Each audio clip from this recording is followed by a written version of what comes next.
bendiga, mis amados hermanos. En esta noche es un gran privilegio para mí saludarles en el glorioso nombre de Jesús a todos los hermanos, amigos que están en nuestro país, nuestra iglesia local y fuera de nuestras fronteras. Dios les bendiga. En esta oportunidad quisiera que hablemos de un tema muy importante de la palabra de Dios, uno de los temas bien conocidos para nosotros como iglesia, pero que es necesario que pensemos no solamente en nosotros como iglesia del Señor, sino que pensemos en otras personas que también necesitan conocer este mensaje de la palabra de Dios. Quisiera hablarles en esta oportunidad del tema el bautismo que perdona pecados. Quizás usted haya escuchado de personas que dicen: el bautismo no perdona pecados, el bautismo no salva a ninguna persona. Y quizás en cierta manera usted tenga razón, porque no todo bautismo salva, pero le voy a hablar del bautismo que salva. La salvación es tan importante para cada uno de nosotros, y para esto vamos a leer la palabra de Dios en el capítulo 2 de los Hechos, el versículo 36. Dice la palabra: sepa pues ciertísimamente toda la casa de Israel que a este Jesús a quien vosotros crucificasteis, Dios le ha hecho Señor y Cristo. Verso 37, al oír esto, se compungieron de corazón y dijeron a Pedro y a los otros apóstoles: varones hermanos, ¿qué haremos? Pedro les dijo: arrepentidos y bautícese cada uno de vosotros en el nombre de Jesucristo para perdón de los pecados, y recibiréis el don del Espíritu Santo. Qué importante. ¿Cómo comienza el apóstol Pedro? En el versículo 36 hay una palabra bien interesante. Le dice: sepa pues. Sepa pues. Ellos deberían tener un verdadero conocimiento de lo que habían hecho dando muerte al Señor Jesucristo. Hay personas que no es que no sepan lo que hacen, sino que no quieren aceptar la realidad de lo que ellos hacen. Estas personas tuvieron que comenzar por esta palabra de tener un verdadero reconocimiento de lo que habían hecho. Por eso es que Pedro les dice: sepa pues. Ahora el Señor les habla por medio de Pedro. El apóstol Pedro dice en el verso 36, Pedro, después de escuchar ese versículo, más que toda la siguiente parte, dice que a este Jesús a quien vosotros crucificasteis, a este Jesús a quien vosotros crucificasteis, Dios le ha hecho Señor y Cristo. Mire qué tremendo. La palabra Señor es amo, es jefe, el amo de una casa. Cuando usted visita un hogar, naturalmente por quien pregunta es por el jefe. Quizás usted diga: ¿está el amo? ¿O está el jefe de la familia? Pues quiero decirle en esta oportunidad: Jesucristo es el amo de la iglesia. Ellos habían crucificado al amo, al jefe, al ungido.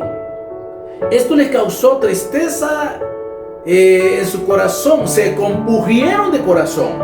El versículo dice 37, al oír esto, ¿qué? Al oír esto, ¿qué? ¿Qué es lo que habían oído? Que habían crucificado al amo.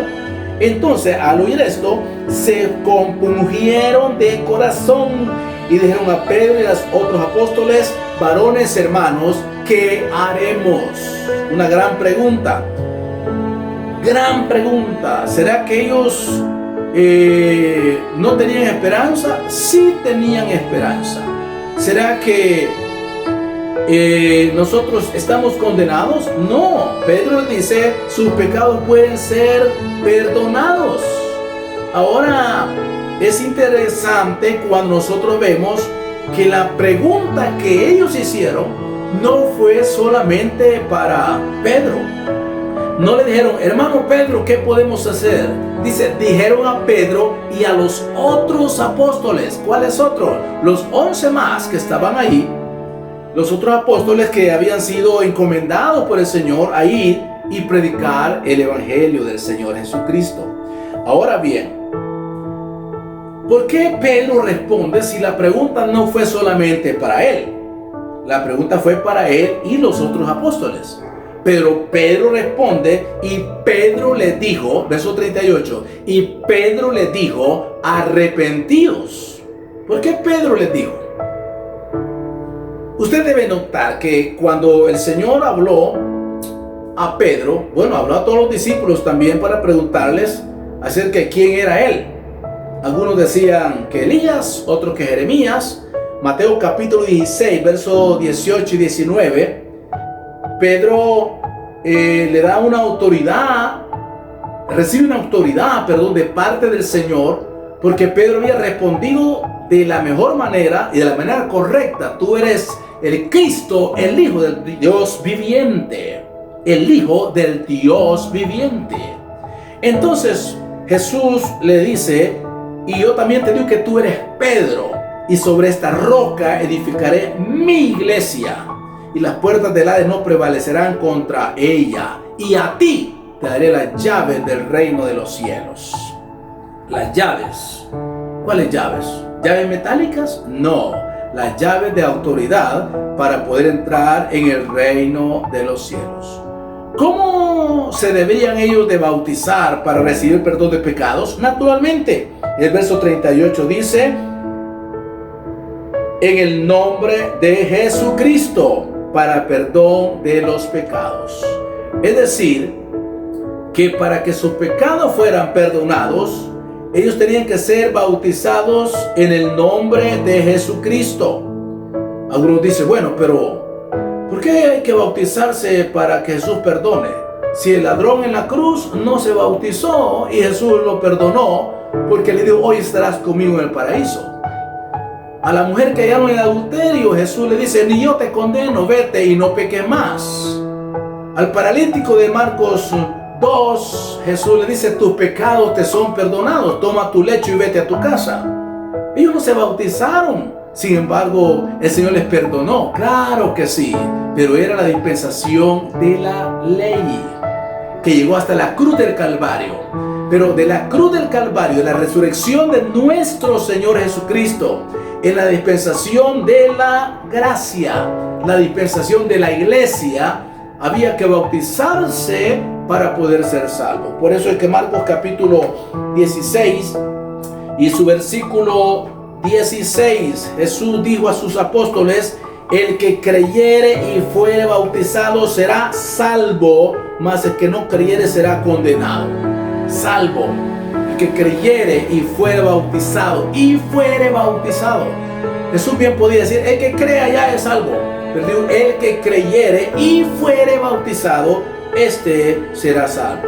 Los primeros bautizados en la dispensación de la iglesia los encontramos en este pasaje bíblico, porque algunos dicen, bueno, Pedro les dijo, pero no dice que se bautizaron.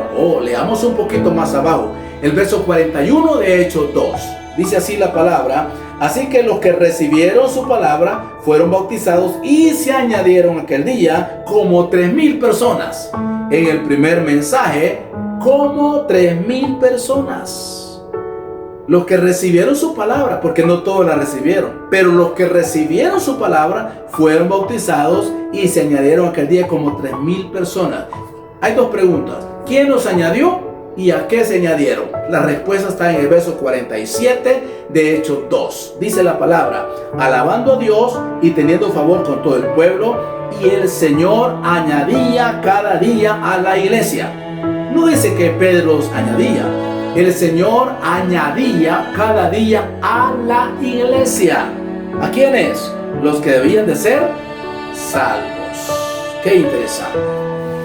Es muy importante saber de que hay que bautizarse. No solamente debe de bautizarse, entregar su vida a Dios, bautizarse e irse al mundo a hacer lo que quiera hacer. No, la Biblia dice que hay que perseverar. En el verso 42, y perseveraban en la doctrina de los apóstoles, en la comunión unos con otros, en el partimiento del pan y en las oraciones. Quiere decir que el plan de salvación consta de arrepentirse, es decir, cambiar esa vida que llevamos y buscar el camino de Dios, dejar de hacer las cosas malas que hacemos y ahora comenzar a hacer cosas buenas en el Señor. No solamente dejar de hacer cosas malas, sino dejar de hacer cosas malas y comenzar a hacer cosas buenas en una vida diferente. Luego hay que bautizarnos, como dice la Biblia, para que Dios nos perdone todos los pecados en el nombre del Señor Jesucristo. Y luego Dios te llena con su Espíritu Santo y también debemos perseverar. No se trata solamente de bautizarse e irse al mundo, sino hay que perseverar. No basta solamente arrepentirse, sino que hay que continuar sirviendo a Dios y perseverando en el camino del Señor. Vamos a continuar este tema el próximo miércoles con la ayuda y en el nombre de Jesucristo. Que el Señor Jesús le bendiga. Su hermano y amigo Ricardo Mendoza.